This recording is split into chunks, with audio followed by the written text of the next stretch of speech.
This episode is proudly supported by Pepisea Australian Cultured Butter. The Pepisea all new Australian butter sheets. Everything we've learned over the last 12 years, we've put into making this new butter sheet. Combined with a brand spanking new shiny machine from Switzerland, we're able now to produce this beautiful butter sheet that's so easy to laminate with. So it's pliable, it's very fresh. If you're an Australian baker buying our butter sheets, they're made weekly. The formulation, it's a beautiful unsalted butter that will work for savoury and sweet. I think it's a perfect balance there. The bakers and pastry chefs that are using it are just raving about it. For more information, go to pepisea.com.au. It was really, really gut-wrenching, especially after we really felt like we'd just hit our stride. You know, we'd had this excellent team. We really wanted to give them as much work as we could, and just to kind of feel that, not come to a halt, but definitely like slow down was really, really gut-wrenching. Hello, everybody. Welcome to Dirty Linen. My name is Dani Valent, and on this podcast, we chat about all things food and hospitality. Something that we've been returning to over and over again is the puzzling question of how you make hospitality work for the people that own it, the people that work in it, of course for the diners, but also for everybody along the supply chain. In 2024, we did a long series called Is Hospitality Broken? And kept circling back to this question. It's certainly been a tough time in hospitality. This year, I want to do something a little bit different and stick with one business for an ongoing series. And I'm really excited. So I'm introducing this series today. It is called Illuminating Lumen. What we are going to do is hang out every few weeks at Lumen Cafe and Wine Bar and hang out beautiful space in North Melbourne and chat to owner Emma Sheahan. Emma has a long history in hospo and particularly coffee, and she has been puzzling over Lumen, puzzling over it, inhabiting it, being it for over a year now. It's a really special place. It is the kind of place that I want to see thrive because it's personal, it's thoughtful, it's different, it's independent. Emma, it's going to be a big series of conversations, but welcome back to Dirty Linen. Thank you. What a privilege to be here. Well, I'm really thrilled to be collaborating with you on this series. It's really important to me that independent businesses survive and hopefully thrive. They're places that I love to visit. I think they're what makes our hospitality industry so special. Because each business is unique, and that's as it should be. But Emma, you know, not everybody knows Lumen. Not everyone will have listened to our previous chat. Give us a little bit of an intro to yourself and the business. Great. So my name is Emma Sheahan. I co-own Lumen People, a tiny 20-seater coffee shop, eatery and wine bar in North Melbourne. I co-own it with Mariti Clark, my partner in both life, love and business. We're very, very focused on honesty, provenance, connection, community, and that weaves through every part of our business. Everything that goes in a cup, glass, on a plate, out the door, at a table. And we've just hit 2 years, actually. 2 years. Yeah. Look at that. How time flies. I know. Well, congratulations. Every milestone should be celebrated, especially in small business. So we're going to hit the juicy stuff in these chats. I think it's important that we talk about the good and the not so good, the smooth sailing and the tricky bits. But I mean, let's talk about the great things about being a small independent venue. I guess like the great things first and foremost is the highs are high. You know, we get to do exactly what we set out to do every day. Coffees can taste as great as we want them to. Like, we can be, because we're small, we can be really agile with our food offerings as well. We can buy teeny tiny amounts of produce and run it on our menu for a few days. The agility and creativity from being small and being independent, it's really, really fun. And what about your personal connections, within the business and in your community? Yeah, that's a huge part of it. Being small and independent, I work in the venue every day. I'm a chef, I'm a section waiter, I'm a barista. So I'm very, very hands-on with our team. I work side by side with them every day and lead them. And I make a lot of the lattes that go out the door. I pour a lot of the wines for everyone. So it's really beautiful. North Melbourne in particular, I was already a part of the community before we opened. So it's kind of like, before we opened Lumen, I felt like I had, I'd seen the community and I had a huge crush on it. But being a venue in the community, I feel like I've gotten to know it so intimately and deeply. It's huge. Oh, I love the idea of having a crush on a neighbourhood. I'm sort of, as you say that, I'm thinking of all the places that I've got a crush on. And North Melbourne is pretty special. It's just next to the city, but it still has, I don't know how, but a bit of a country town feeling. I don't know if it's because the main drag, Errol Street, is so wide, if it's the Victorian buildings. You're just around the corner from the main street, but it is funny. It's very urban, but also feels spacious. Yeah, it does. I've never quite been able to put my finger on why, but the attitudes of the people that live here as well, they're so wholesome and they're so grassroots, and it's like being in a small beach town in some regards. Like, you walk past someone and you on the street that you don't know and you smile and say hi. I've never seen that anywhere else in a big city. It's pretty special. Tell me about your team.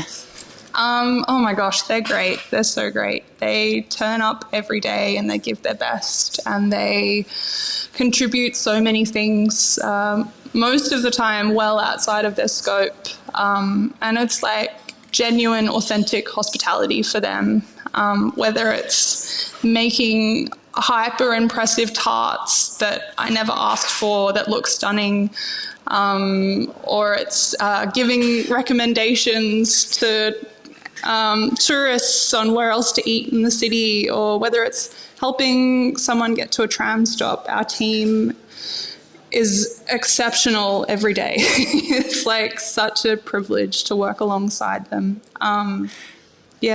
Seeing those tarts you mentioned on Instagram, because I wish I was there every day, but I'm not. But I do keep an eye on your socials, and sometimes I've seen those fruit tarts, and they say so much. Just like an overhead image of a tart. You can see the care and the love. You can almost see the butter. Like, you can see the sunshine in the fruit. You can see the care in which that fruit has been cut and laid in, and it's just been watched in the oven so that it comes out perfect. I feel like food just says a lot about itself. Our biggest thing as well with our produce is we don't want to do too much to it. It's so, when it arrives in crates unwashed, it's almost perfect at that point. So we're always really careful to be a little more understated and show respect to the produce. And tarts, stone fruit tarts kind of just say it all. They're so beautiful. We're very lucky, very lucky. I know that suppliers are a really important part of the way you put everything together. Tell me about your ethos and how you think about suppliers. So I guess for each sort of like category of supplier, we have slightly different parameters. But the one thing that I can think of that really unites all of our different types of suppliers is we want to work as direct as possible. We want to remove as many aggregators or middlemen as we can, because shortening the supply chain ensures that whatever is arriving in our shop is freshest. It's travelled less far. Less people have to get paid, like more people along the supply chain, not necessarily us, but before us, get to profit. And that's a huge problem amongst our total food, veg, coffee supply chain. And then just ensuring that the land and the product is respected. Whether that means that it's spray-free or the land is taken care of in some sort of biodiverse way. Those are like parameters that we really make sure are met. And you only really find that out by having conversations with people and getting to know people and working with them day in, day out. Yeah. So, Emma, everything that you're saying it just confirms for me that Lumen is the kind of place that I want to spend my money. But it's not easy for you to do what you do. And look, there is a tendency in hospitality, you know, it's all about creating an experience and bringing joy. But I want you to just allow yourself to talk about some of the lows, some of the things that make it difficult for you to deliver the experiences that you want to. Yeah, of course. So it's no surprise to anyone that we've been in a little bit of a cost of living crisis the last few years. So first and foremost, like volume has been a huge problem for us, or problem. You know, growth in our young business, I guess, is a better way of phrasing that. The way that we can increase our impact is by being able to purchase more, being able to provide more work for our staff and our team so we can employ more people and therefore provide a better experience. It's been a huge problem for us not being big enough, like not being big enough to work with certain suppliers. They have minimums that they require. That's been huge for us. So at the beginning of winter last year, we saw a huge drop-off. We'd had all of this growth for the first year and 3 months, and then winter hit. I think it sort of aligned with a really huge mortgage rate increase. Yeah, so all of a sudden we weren't meeting our minimums for our bread supplier, for our egg supplier, for our dairy at the time. So we really had to scale back our offerings and try and be really agile in how we approached purchasing and putting together our menus, and without being a limited offering, being having a different offering, I guess. So that was pretty crazy for us. It sounds really challenging, like a kind of real engineering, an unexpected engineering situation. What were the emotions around that? Oh, it was gut-wrenching. It was really, really gut-wrenching, especially after we really felt like we'd just hit our stride. We'd had this excellent team. We really wanted to give them as much work as we could and grow them and provide them with more skills and tools within their careers, and just to kind of feel that not come to a halt, but definitely slow down was really, really gut-wrenching. What does it mean, for you as a person? You want to run a business a certain way, but you also need to live. And, you and Marici are partners in life, as you say, you've got a household to keep afloat. What did it mean for your personal finances? Oh, horrible. It was really, really horrible. Since winter, one of us has always had income elsewhere. At the beginning of winter, it was I was just working part-time elsewhere, 1 to 2 days a week, or 2 to 3 days a week. And then as November hit, we switched. So Marici took full-time work elsewhere, which has really, really helped our personal household finance. But then by Marici taking full-time work, that really pushed both of us back into 7-day weeks, which we are still in. We're definitely still in that 7-day week. We're getting closer to coming out of that. We're in far more prosperous economic times now, but still trying to undo last winter or come back from last winter. Yeah. Well, I mean, we're coming into autumn, so it feels like winter comes around pretty quickly. Yeah, so quickly. But I'm feeling like this winter, I'm feeling like this winter's maybe going to be easier. Just touching on the point of community really quickly as well. We felt like in the first year and a half that we were open, we were making so many new friends, and in North Melbourne and locals, and they'd come and get coffees every day, and we'd have chats with them, and they'd have lunch, and we'd meet their parents and their children and their partners, and we were starting to get to know so many people on a deep level. And then so many of them had to leave North Melbourne. So I honestly can say, moving into our third year around the sun, we're working with almost an entirely new set of people from when we opened. North Melbourne had a huge shake-up, especially in the rental market, I would say. Lots of people left North Melbourne and went out further, whether it's Footscray, Kensington, Flemington, because, North Melbourne stopped being affordable for students or people in their 20s and 30s renting, trying to save for a house. It all just became very unattainable. So I think that was also a part of our growth stunt, building this client base that we were really close with, and then feeling like we had to start again. I've never experienced that in a workplace ever. People come and go organically over time, but it was a huge mass exodus from our area.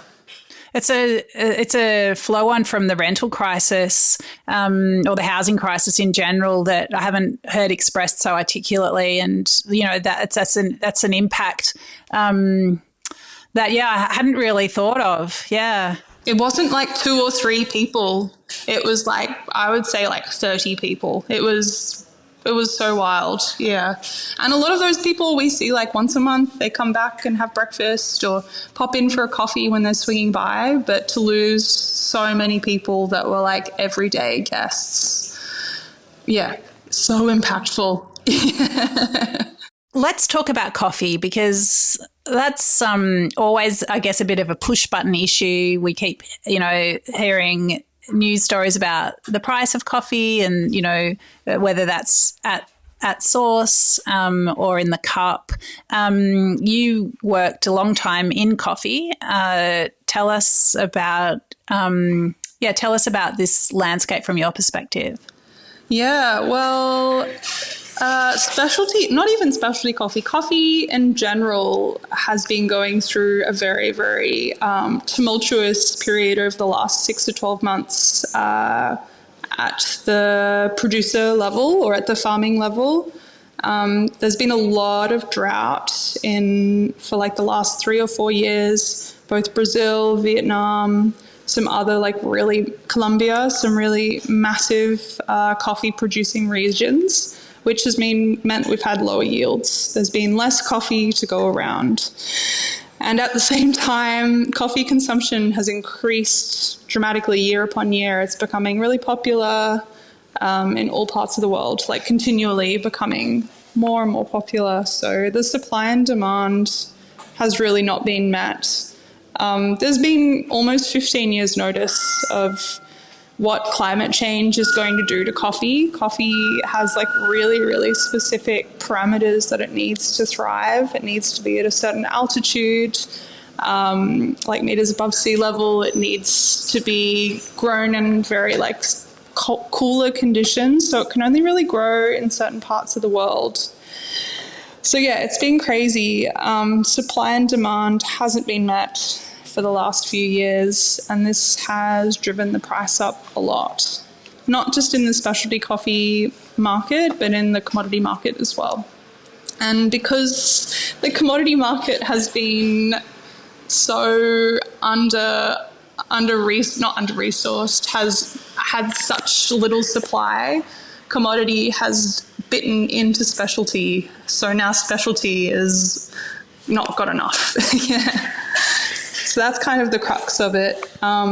It actually hasn't reached like the huge like price increases haven't really reached the cafe level yet, but in 3 to 6 months, it's going to be crazy. What do you think is going to happen? So I think at the moment, the people that are copying the brunt are the importers, the exporters and importers that are bringing the coffee into Australia, and the coffee roasters. They're all petrified. Because whether or not we understand it, like cafes and the people that buy the lattes they're the people that dictate how much things are worth. So there's a lot of importers and coffee roasteries that are not making a lot of money at the moment, or are maybe not even breaking even, trying to keep things at bay on the cafe level. It's pretty crazy. Well, that, I mean, frankly, is not sustainable. So unsustainable. Yeah. What's going to happen? The prices are going to go up. But they have to, unfortunately, like whether or not we like it or not. There's been a few opinion pieces that have come out in the last few months about projecting that it is going to go up. And I know the general public are pretty upset about that, but it's going to happen whether or not. Either like cup prices are going to go up or cafes are going to close. Like that's just what's going to happen. How hard is it for you, I suppose, emotionally to put the price of a cup of coffee up? It's terrifying. It's like, as someone that is face to face with guests every day as well, like I try as much as I can to be proactive and provide information and not blindside people, but it's still terrifying. It's really scary to charge more for something that really has a cap of what it's worth. Yeah. So how much, tell me about your coffee price trajectory over recent months. Yeah. So when we opened the shop in February 2023, we were charging $5.50 for a small coffee and $7 for a large coffee. That was a lot of money at the time, and I would say it's still a lot of money now. But that is how we correctly costed the coffee based on our experience of knowing how much cafes should be paying for coffee. That was at the time.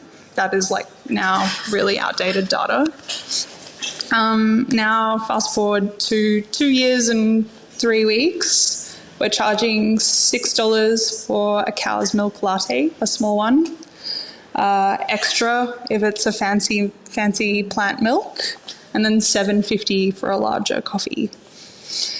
So that's higher than most cafes. So I suppose you positioned yourself from the beginning as, just valuing coffee differently. Do you feel that you are still underpricing your coffees? Yeah, absolutely. Absolutely.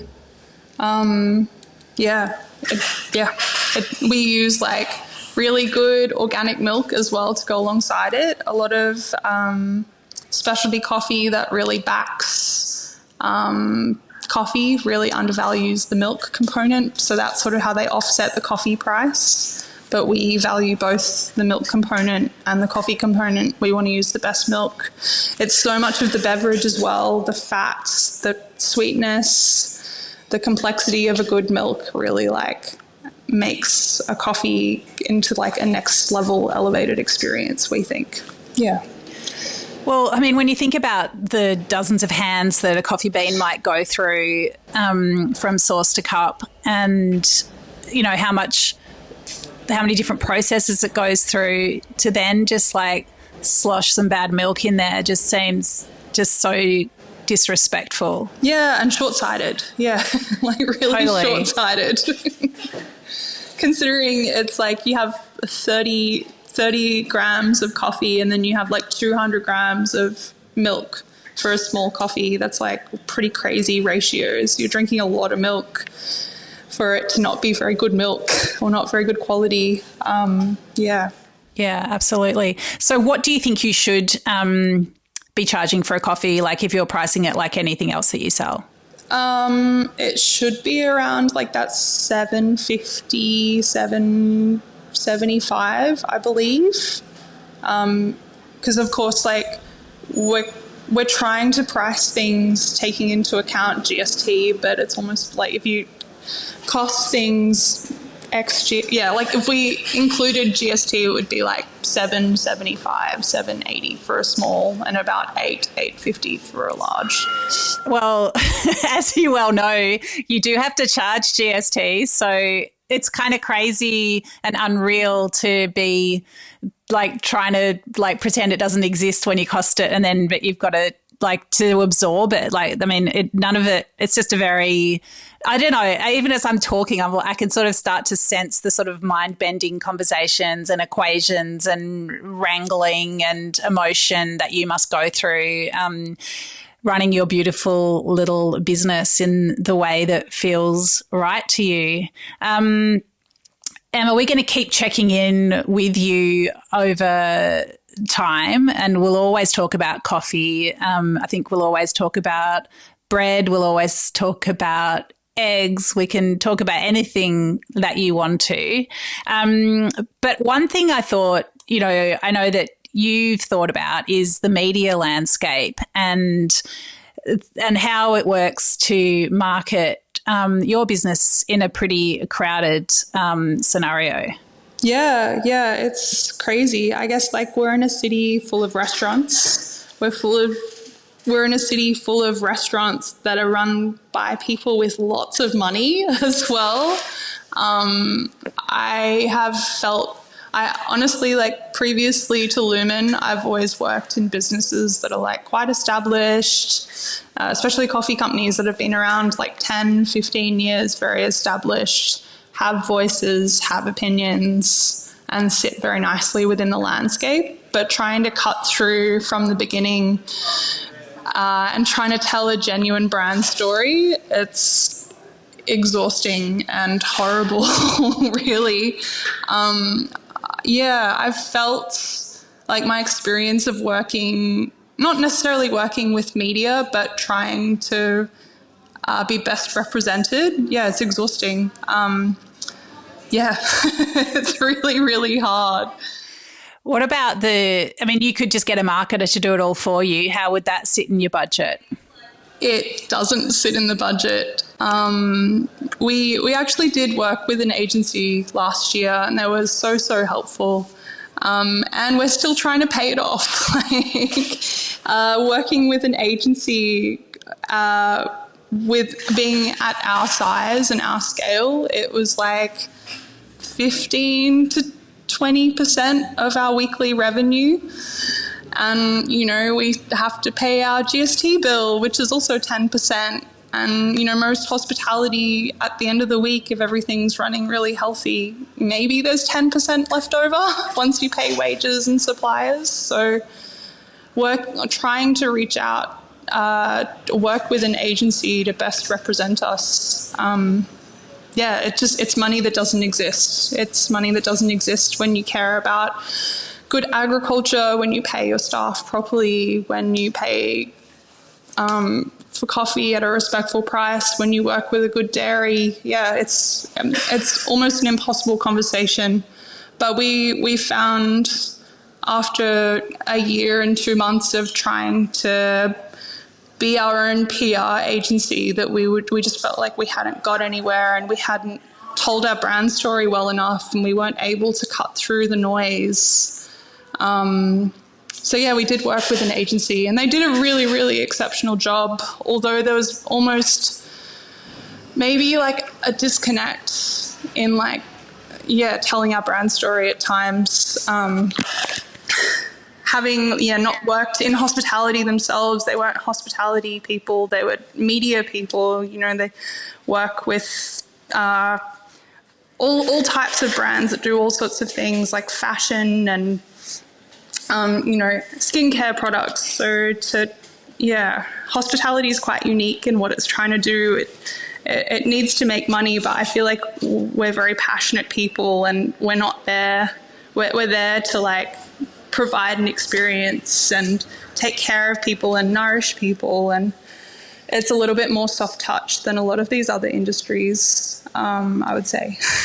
Yeah, sure. Well, I'm sure there's some specialty hospo PRs listening to this thinking that they might reach out to you. But of course, you know, it's a tough, you know, they're a down the line supplier, and I think it's a really tough time for those specialist agencies as well, with clients are all stretched. So it's a really tricky spot, and I think no one knows your brand story as well as you do. I think it's a different matter to articulate it and get it out to a crowded media landscape. I mean, I get a lot of press releases, and sometimes they cut through and often they don't, and that's because, you know, media is also it's an under pressure landscape, and look, all the ecosystems have their own pressures. It's. I guess like my biggest takeaway is like, how do small independent ventures that are doing a really good thing, but are just in their venue day in, day out, how do they compete with big restaurant groups that have media teams, and then they work with an agency and they have 20 venues and they have an ongoing retainer and someone that can just push out information to the media constantly? How do we compete in that landscape? How do we have our story told? Because I feel like once you're in the system as a venue continually and having your story continually, it sort of snowballs and you get more attention. And how do you even compete in that landscape? If you're tiny, it feels like the fat stay fat and the lean get smaller. Well, I think, you know, that's so well said, and I think that's something we'll keep touching on in this series. And it's not only about the marketing, it's about the supply chain, as you've said. It's about it's about all of those pressures. So let's finish up with a dish that you are absolutely loving at the moment, because Lumen is about so many good things. So let's wrap it up with something you'd serve me if I came in tomorrow. I get this question asked a lot by diners when they come in. They're like, what do you like? What would you recommend? And I always find this question so painstaking because I care about everything on the menu. At the moment, we've got 2 salads and I can't pick which one I love the most. But yeah, we're deep. The first dish is a tomato salad. We're very, very deep in tomatoes. They're so abundant at the moment as well with all this hot weather. Everything's ripening so quickly. They're, you know, the suppliers that we work with are emailing, being like, please take more tomatoes, because they're just abundant and they're ripe and they're sweet and they're juicy and there's so many of them. You should be buying as many tomatoes as you can at the moment.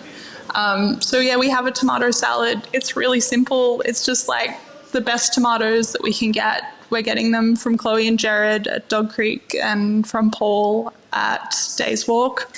And just really simply dressing with high quality olive oil, salt, pepper, and like a really good quality vinegar.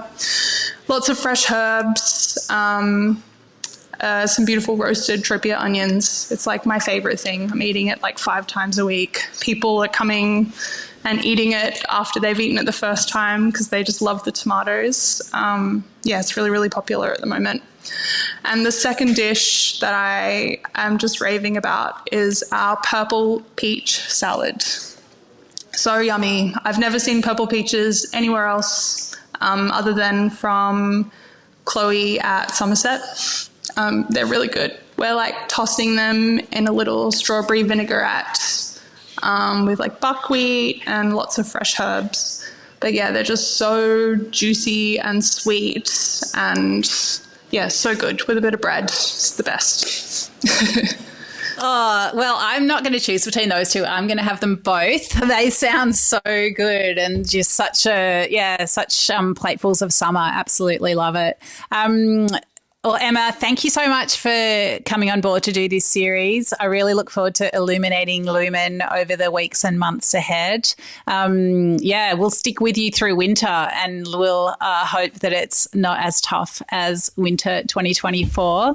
But yeah, all power to you and what you're doing. I think it's so important, and maybe we can try to just puzzle out how to support the supply chain all the way from soil to plate and cup. Wonderful. Such a great idea. Let's do it.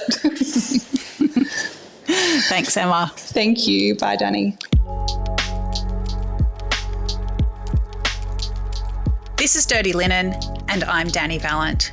We air the issues that the hospitality industry finds hard to talk about, hearing from different people with unique perspectives. We want to hear from you as well. If you have something that needs to be said about a topic, get in touch so we can include your perspective. Contact us at dirtylinen@deepintheweeds.com.au or hit us up on Insta at Dirty Linen Podcast. We can't wait to hear from you. This